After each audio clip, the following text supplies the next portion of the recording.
Hey everybody, this is Chris, and I wanted to do something different in this video because a lot of people have been telling me that they're preparing for the IELTS test and they need a bit of help with IELTS, especially the speaking part. So I thought I'd run through an IELTS question in this video and let me know what you think. Do you like this kind of video?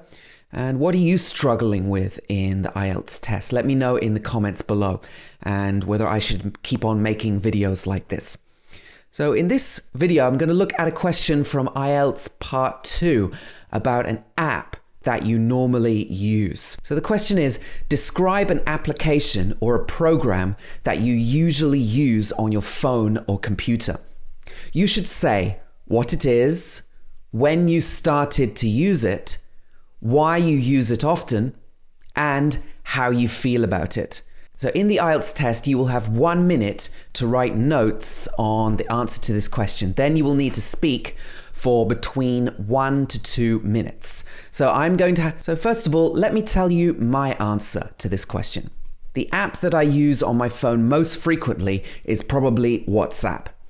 It's an instant messaging app that you can use to stay in touch with friends wherever they are in the world. It's probably one of the most widespread messaging apps, and it's used worldwide. It has a lot of different functions, including sending text messages, sending photos and videos, sending voice messages, and video and voice calls. You can also add emoticons to your messages to express your emotions. I started to use it when I was at school, because it was expensive to send text messages to friends every time, and the app allowed me to send as many messages as I wanted for free, as long as I had data left in my data plan. The reason I use it so much is because you can communicate with friends anytime. A few years ago, you would have had to send an international text message or make an international phone call to reach somebody. But now it's possible to interact with friends at the touch of a button.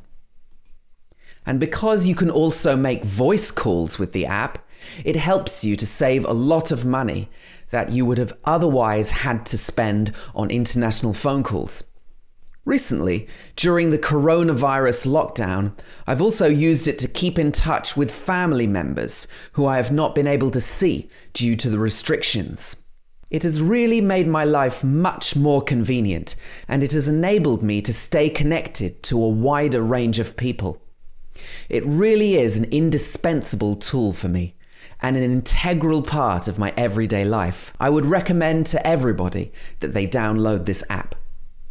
Okay, now I want to go over some extra vocabulary and phrases that you might be able to use in this kind of question on smartphone apps. So first of all, we can talk about different types of apps.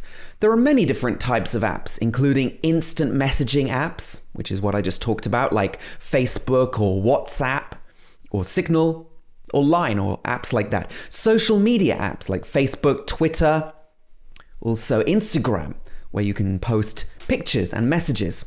Photo editing apps, where you can make yourself look more beautiful, or maybe just cut out a piece of a picture. Shopping apps, where you can buy things. Alarm clock apps that you use to wake yourself up in the morning. Note-taking apps, news apps, and also apps that make your life more convenient, like taxi calling apps and food delivery apps. If you're talking about apps, you'd normally be talking about your phone or perhaps a smartphone.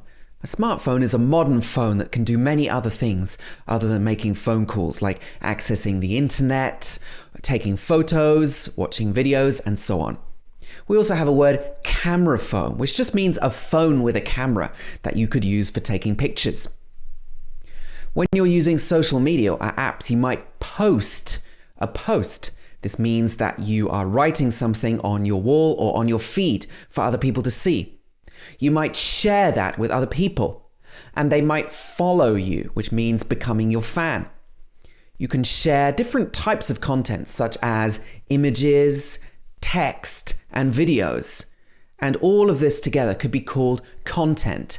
That's anything that you find on the internet in different forms, like videos and photos. If somebody can't stop looking at their phone, we can say that they're glued to their phone or they're glued to the screen. We can also say that they're addicted to it. Some teenagers now are addicted to using their phone. Here are some collocations that we might want to use related to smartphone apps and programs. If we don't have an app on our phone, we might need to download it onto the phone from the internet.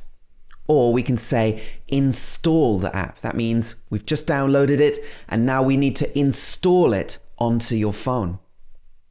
Then we can use the app. We open it up and start sending messages or reading the content. We are using the app. When we launch the app, we say that we are opening the app. And when we don't want it, we can say that we delete it from our phone.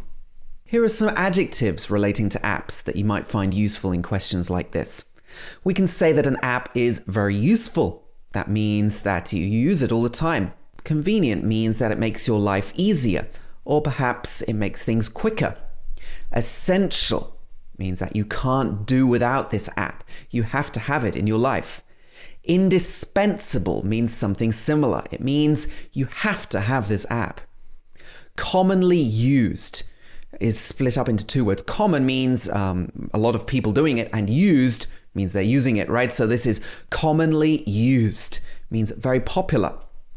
Practical means that it's easy to use and it fits in with your everyday life. I've just mentioned the word easy to use. I think that probably makes sense without me explaining it further. And intuitive means that you just know how to use it. See, people used to say that the Apple products were intuitive. That means you don't have to read a manual, you don't have to guess how it works, but you can figure it out by yourself. It's very easy to figure out. And lastly, here are some useful phrases. You can say that an app or a program saves me a lot of time. And we could also say that it's a time saver, which means the same thing. If it's something that you use every day, you can say it's a part of my everyday life. Here, every day is one word, but if you're talking about you use it every day, then it would be two words. I already mentioned convenient. We can say that this app is so convenient. I really couldn't do without it. This means that you have to have this app in your life. I don't know where I would be without it.